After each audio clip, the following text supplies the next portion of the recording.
دنیا میں اسباب کا جو تسلسل ہے اس کی کیا کیفیت ہے۔ اب ہم تھوڑا سا پیچھے جا کر سورہ کاف میں اس کا منظر دیکھتے ہیں، موسیٰ علیہ السلام اور خضر علیہ السلام کے واقعہ میں۔ وہاں پتہ چلے گا آپ کو کہ یہ اسباب کی کڑیاں کیسے جڑی ہوئی ہیں۔ اللہ نے بتائی حقیقت کہ اسباب دو طرح کے، ایک ہے یہ ظاہری اسباب جو اس دنیا میں ہمارے سامنے ظاہر ہوتے رہتے ہیں، جن کو آپ اور ہم سب جانتے ہیں۔ اس ظاہری اسباب کے اندر جتنی بھی تہیں ہیں وہ بہرحال ہماری اپروچ میں ہیں، اور آہستہ آہستہ ہم ان تک پہنچ رہے ہیں۔ ہم نے پہلے ایک سبب جانا تھا، پھر علوم دریافت ہوئے تو اور اسباب جان لیے، سائنس آ گئی اور اسباب دریافت ہونا شروع ہو گئے۔ اس طرح ہم ایک سے بڑھ کر کئی کڑیوں تک پہنچ گئے۔ یہ ظاہری اسباب ہے، ظاہر جو ہمارے اپروچ میں ہے، ہمارے ہاتھوں میں، جو ہمارے علم میں، ہماری نالج میں ہمیں معلوم چل رہا ہے، یہ اس وجہ سے، یہ اس وجہ سے، یہ اس وجہ۔ ایک تو یہ اسباب کا سلسلہ ہے، لیکن اسباب کا ایک سلسلہ اور ہے، اور اس کا تعلق عالم امر سے ہے، عالم ملکوت سے ہے۔ وہ ہماری مادی اپروچ میں نہیں آتا، وہ ہمارے سینسیشن میں نہیں آتا، وہ ہمارے حواس میں نہیں آتا، ہماری معلومات میں نہیں آتا، ہم اسے دریافت نہیں کر سکتے، کیونکہ ہمارے پاس جو اسباب اور ذرائع ہیں دریافت کے وہ سب مادی ہیں، ہمارے علوم مادی ہیں۔ ہم اس تک صرف یقین کے راستے سے پہنچ سکتے ہیں۔ ہاں اللہ چاہتا ہے تو کسی کو دکھا دیتا ہے، وہ اسباب جو عالم امر میں پوشیدہ ہیں، وہ عالم ملکوت کے اندر، ان کو اللہ جسے چاہے دکھا دے۔ جس کا یقین اتنا کامل ہو جائے تو وہاں تک اس کی آنکھ پہنچ جاتی ہے، اور اس کا تجربہ اللہ تعالیٰ اپنے نبیوں کو کراتا ہے۔ اللہ تعالیٰ اپنے نبیوں کو اس کا تجربہ کراتا ہے، کبھی دکھاتا ہے اور کبھی تجربہ کرا دیتا ہے کہ دیکھو یہ ہے وہ دنیا کہ جو تمہاری ظاہری دنیا کے پیچھے ہے، اور یہ ہیں وہ خفیہ اسباب جس کے تحت سارے ظاہری اسباب پیدا ہوتے ہیں اور واقعہ ظہور میں آتے ہیں۔ تو حضرت ابراہیم علیہ السلام کے بارے میں آپ کو یاد ہوگا، پہلے بھی غالباً ذکر ہوا، صاف بتایا اللہ نے اپنے پیغمبر کے بارے میں کہ ہم نے ان کو یہ سیر کرائی تھی۔ فرمایا وَكَذَلِكَ نُرِي ابراہیم ملکوت السماوات والارض، ہم نے ابراہیم کو زمین و آسمان کے پیچھے جو ملکوت ہے وہ دکھا دیا ہے۔ یہ دیکھیں، یہ ہے ان کا علم۔ لوگ کہتے ہیں کہ نبی کو کوئی خبر نہیں ہوتی، پیٹھ پیچھے کی خبر نہیں ہوتی، دیوار کے پیچھے کا علم نہیں ہوتا۔ یہ سید الانبیاء کے بارے میں لوگ کہہ دیتے ہیں، سب سے بڑی ہستی کے بارے میں۔ اور اللہ تعالیٰ آپ سے پہلے جو انبیاء آئے ہیں جو آپ سے درجے میں کم ہیں ان کے بارے میں فرما رہا ہے، جب ان کے علم کا یہ عالم ہے تو جس کا درجہ سب سے زیادہ ہے جو سید المرسلین اور سید الانبیاء، اس کے علم کا کیا عالم ہوگا۔ تو فرمایا ہم نے ابراہیم علیہ السلام کو یہ ملکوت دکھایا، اور موسیٰ علیہ السلام کو بھی اس کا تجربہ کرایا۔ سورہ کہف میں ایک واقعہ یہ بھی ہے، 3 واقعات میں سے ایک واقعہ یہ آیا کہ حضرت موسیٰ علیہ السلام نے جب یہ چاہا کہ وہ بندہ جس کے پاس یہ علم ہے، یہ نالج ہے، اور جو اس عالم امر کی یا عالم ملکوت کی ڈائمینشن میں رہتا ہے، تو میں اس سے ملوں اور اس کو دیکھوں اور اس سے سیکھوں۔ تو اللہ تعالیٰ نے بتا دیا کہ جاؤ اس طریقے سے۔ پھر وہ سفر شروع ہوا، یوشع علیہ السلام ساتھ تھے، تفصیلات آپ کو معلوم ہیں۔ تو وہ ایک جگہ پر پہنچے، وہ جگہ کچھ ایسی تھی جہاں 2 پانی آپس میں مل رہے تھے، 2 سمندر، مرج البحرین جس کو کہا گیا۔ تو ایسی جگہ تھی، وہاں آپ نے ایک طویل سفر کیا تھا۔ اور اس سے ایک بات اور ذرا غور فرمائیے کہ انبیاء کرام کے اندر علم کی جستجو کتنی زیادہ ہے۔ یہ دیکھیں آپ، جو دنیا میں سب سے بڑے لوگ ہیں وہ علم کے بھی ایسے ہی خوگر ہیں۔ اس کا مطلب ہے کہ علم کی جستجو بڑے لوگوں کی علامت ہے، اور جس کے اندر علم کی جستجو نہیں ہے وہ چاہے جتنا بھی بڑا بنا ہوا ہو دنیا میں، وہ بڑا آدمی نہیں ہو سکتا، کم از کم دین کی نظر میں تو بڑا نہیں، دنیا میں چاہے جتنا بڑا ہو۔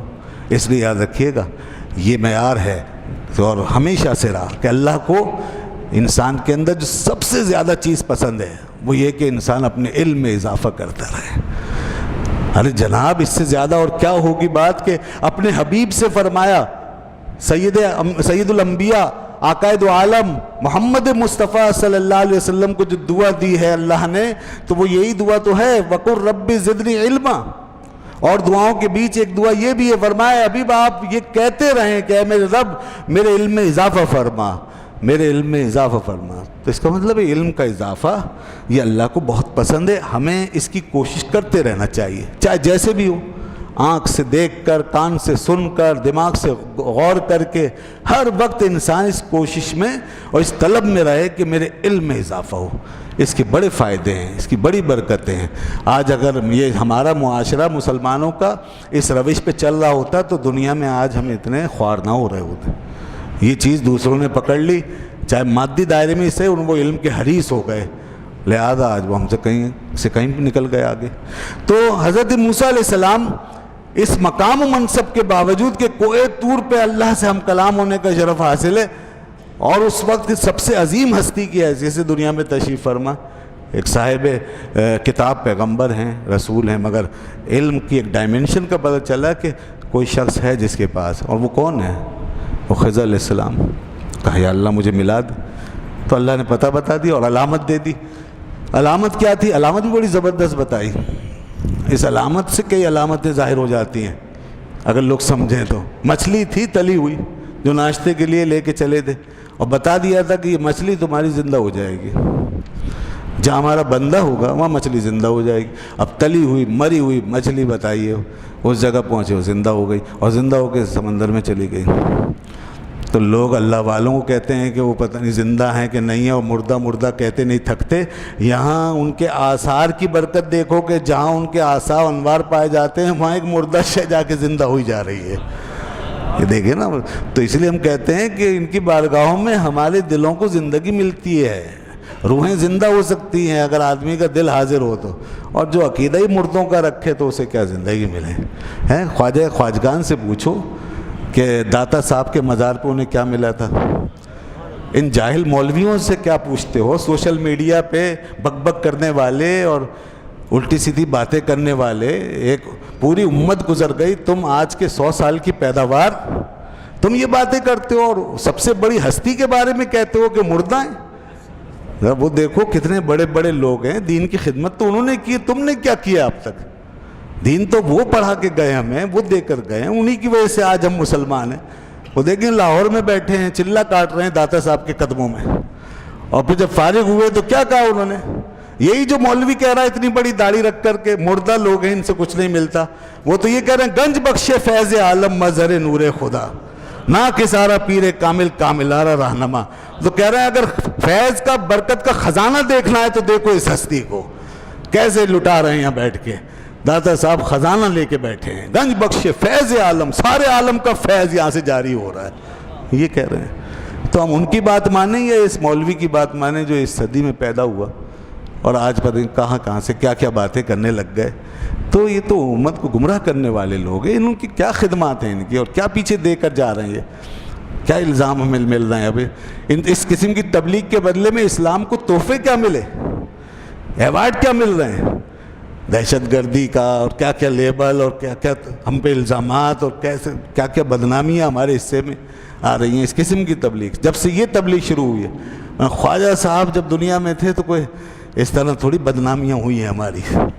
جب ایسے لوگ تھے ہمارے پاس، جب وہ تبلیغ ہوئی تھی تو پوری دنیا میں اسلام کا ایک بڑا شاندار پیغام پہنچا تھا.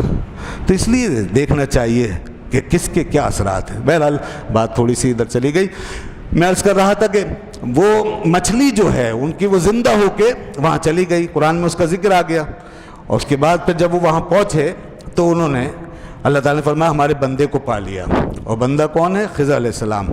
اب خضر علیہ السلام سے ان کی بات شروع ہوئی اور انہوں نے درخواست کی. دیکھیے اب ذرا حضرت موسیٰ علیہ السلام، میں نے عرض کیا نا کتنے بڑی ہستی ہیں، مگر علم حاصل کرنے کے لیے اب کیسی عاجزی چاہیے. ایک پیغمبر بتا رہا ہے ادب کیا ہے، علم کیسے ملتا ہے، کتنے عاجزی سے اور کتنے ادب سے ان کی خدمت میں عرض کر رہے ہیں. کہتے ہیں کہ قال لہ موسیٰ هل اتبعک علی ان تعلمنی مما علمت رشدا. انہوں نے موسیٰ علیہ السلام نے ان سے کہا کیا میں آپ کے پیچھے پیچھے چل سکتا ہوں اس طور پر کہ آپ مجھے سکھا دیں وہ چیز جو سکھائی گئی ہے آپ کو، ہدایت کی، رشد کی، علم کی جو بات آپ کو سکھائی گئی آپ مجھے سکھائیں گے. میں آپ کے پیچھے پیچھے چلنے کے لیے تیار ہوں، آپ کا پیروکار بننے کے لیے تیار ہوں. یہ انہوں نے کہا. تو انہوں نے کہا کہ آپ اس پہ صبر نہیں کر سکیں گے، آپ صبر نہیں کر سکیں گے. تو انہوں نے کہا اور کیسے آپ صبر کر سکیں گے, کیونکہ یہ معاملہ ہی دوسرا ہے.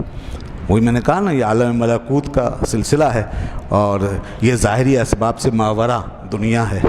تو آپ چونکہ ظاہری اسباب کے مکلف بنائے گئے ہیں اور آپ کی شریعت بھی انہی ظاہری اسباب سے ہی متعلق ہے, شریعت کے احکام بھی سب ظاہری اسباب سے متعلق ہوتے ہیں, امر و نہی وغیرہ. تو آپ کو صبر نہیں ہوگا, پھر آپ اس کا حکم اس پہ لگائیں گے. تو انہوں نے کہا کہ نہیں, انشاءاللہ تو آپ مجھے صبر کرتا ہوا پائیں گے, میں کوشش کروں گا اور میں کوشش کروں گا آپ کی مخالفت نہ کروں. تو انہوں نے کہا کہ اچھا اگر آپ نے میری اتباع کرنی ہے نا, جیسے کہ آپ کہہ رہے ہیں, تو پھر مجھ سے کچھ پوچھیے گا نہیں, سوال مت کیجیے, کیونکہ یہاں سوال بہت پیدا ہوں گے. اب ڈائمنشن دوسری جو ہونے جا رہی ہے, سوال پیدا ہونے ہیں.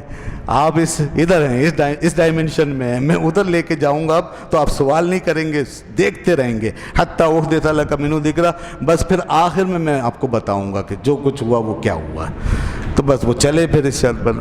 اب ہوا یہ کہ تھوڑا سا آگے بڑھے, ایک سفینے میں, ایک کشتی میں سوار ہوئے, اچھی خاصی کشتی, صحیح سالم, اس میں کوئی نقص نہیں, کوئی عیب نہیں. حضرت خضر علیہ السلام نے اس میں سوراخ کر دیا. اب کشتی میں سوراخ کر دیا, خواہ سوراخ کر دیا, کوئی بات نہیں ہوئی, کچھ نہیں ہوا, سوراخ کر دیا.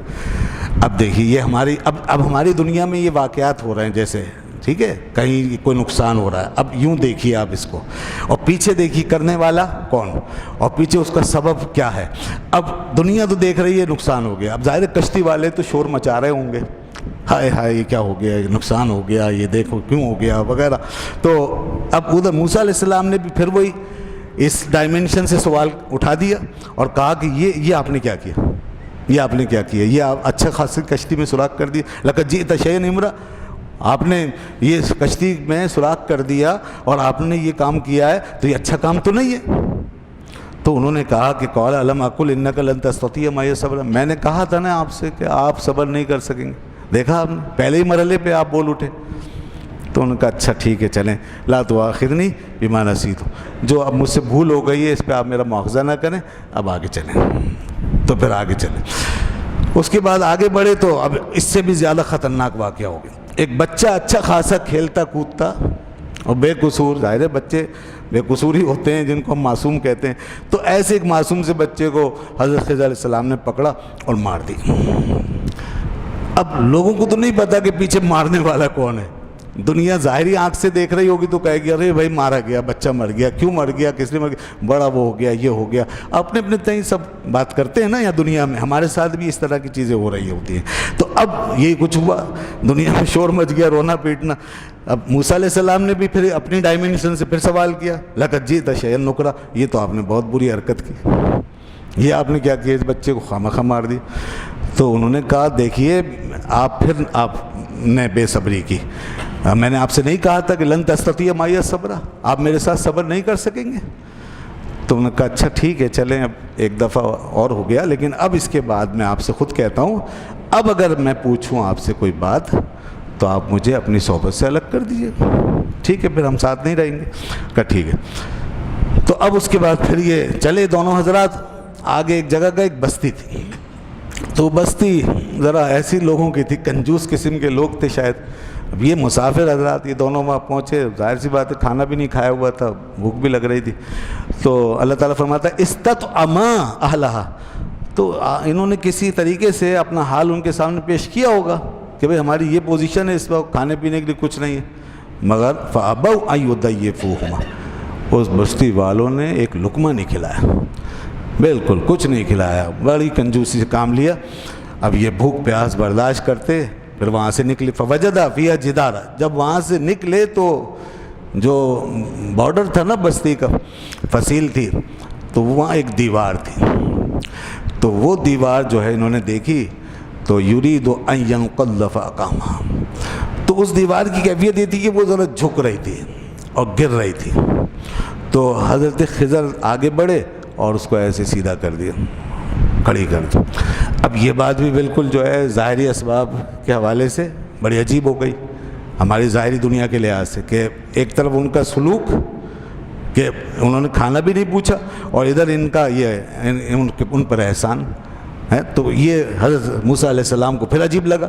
تو انہوں نے حضرت موسیٰ علیہ السلام نے حضرت خضر سے کہا لو شئت لاتخذت علی اجرا، آپ چاہتے تو اس پہ اجر ہی لے لیتے، کوئی اجرت لے لیتے. یہ آپ نے کام کر دیا، ان کا تو کم از کم اجرت میں کھانا وانا مل جاتا، تو ہم بھوک سے ویسے ہی بے حال ہو رہے تھے، تو آپ یہی کر لیتے. قال ھذا فراق بینی و بینک، انہوں نے کہا دیکھا آپ پھر بولے، اب بس آپ نے خود کہا تھا آخری ہے، تو اب ہمارا آپ کا ساتھ نہیں ہو سکتا، اب یہ جدائی کا وقت آ گیا. یہ 3 واقعات ہوئے جناب. اب دیکھیے تینوں واقعات عالم ظاہری میں رکھ کے دیکھیں تو 2 تو ایسے واقعات ہیں کہ جس میں نقصان لاس ہوا، کشتی میں سوراخ ہوا لاس، اور لوگوں کے لیے بڑی پریشانی کی بات. اور پھر ایک بچہ مارا گیا، وہ بھی سمجھ نہیں آیا، خواہ ایک بچہ قتل ہو گیا، وہ بھی بڑا لاس ہو گیا، ایک جان چلی گئی. یہ سب ہمارے ساتھ ہے، اس طرح کی چیزیں لاس والی بھی ہو رہی. اچھا، اور ایک کام تعمیری ہوا، یہ تو تھا تخریبی نوعیت کا کام، یعنی صورتاً تخریبی تھا، صورتاً تخریبی کام تھا، بگاڑ کا کام تھا. اور ادھر ایک تعمیری کام کی دیوار بنا دی. دیوار بنی تو اس کا بھی سمجھ نہیں آیا ظاہری دنیا میں کہ یہ دیوار بن گئی، کیوں بن گئی.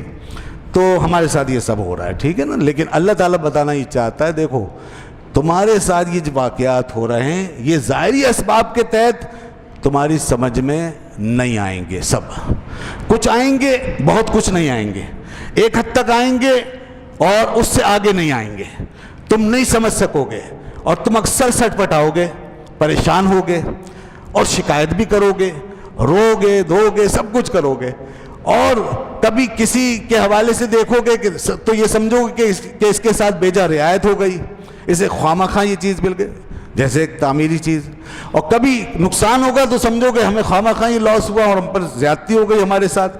یہ انسان کر رہا ہوتا ہے اپنی دنیا میں، جلد بازیاں. لیکن اب اس پورے قصے کو سامنے رکھنے کا مقصد یہ ہے کہ ایک پردہ اٹھے، حضرت موسیٰ علیہ السلام کے اس روحانی تجربے کے ذریعے سے ایک پردہ اٹھے اور قیامت تک ہمیں نظر آ جائے وہ منظر جس پہ ہمارا عقیدہ ہے، جس پہ ہمارا ایمان ہے. تو اب خضر علیہ السلام نے آخر میں جب جدائی کا وقت آ گیا تو پھر ان واقعات کی اصل حکمت بتائی. وہ پھر قرآن نے آگے بتایا، فرمایا کشتی میں جو ہم نے سوراخ کیا تھا، آپ نے کہا کہ خواہ خواہ آپ نے کشتی کو نقصان پہنچا دیا، ہم نے یہ کام خواہ خواہ نہیں کیا تھا. اس کشتی میں سوراخ ہونا ضروری تھا، اس لیے کہ ہمیں معلوم تھا کہ دریا کے اس پار ایک بادشاہ ہے، وہ سالم اور صحیح کشتیوں کو اپنے قبضے میں لے لیتا ہے. اور یہ کشتی چلتی تھی کچھ غریبوں کے لیے، یتیموں کے لیے کرائے پہ. اگر یہ اور یہ صحیح سالم بھی تھی، اگر یہ اسی طرح اس طرف جاتی تو بادشاہ کے سپاہی کھڑے تھے، وہ اس کشتی پہ قبضہ کر لیتے. تو سوراخ کر کے اس میں نقص پیدا کر دیا گیا، کیونکہ نقص والی کشتی وہ قبول نہیں کرتے، وہ اسے چھوڑ دیتے ہیں. تو یہ غریبوں کی وجہ سے، مسکینوں کی وجہ سے یہ کام کیا گیا. یہ بتائی انہوں نے وجہ. دوسری چیز جو انہوں نے بیان فرمائی کہ بچے کو کیوں مارا گیا، بظاہر یہ بھی ایک صورتاً تخریبی بات تھی اور نقصان والی بات تھی. تو کہا گیا کہ انہوں نے فرمایا کہ بچے کو مارنے کی وجہ یہ تھی کہ یہ بچہ ایسے والدین کی اولاد بنا ہوا ہے کہ جو بہت نیک ہیں، اس کے والدین بڑے نیک ہیں، اور یہ بچہ آگے جا کر بڑا شیطان بننے والا ہے، یہ نافرمان بننے والا تھا.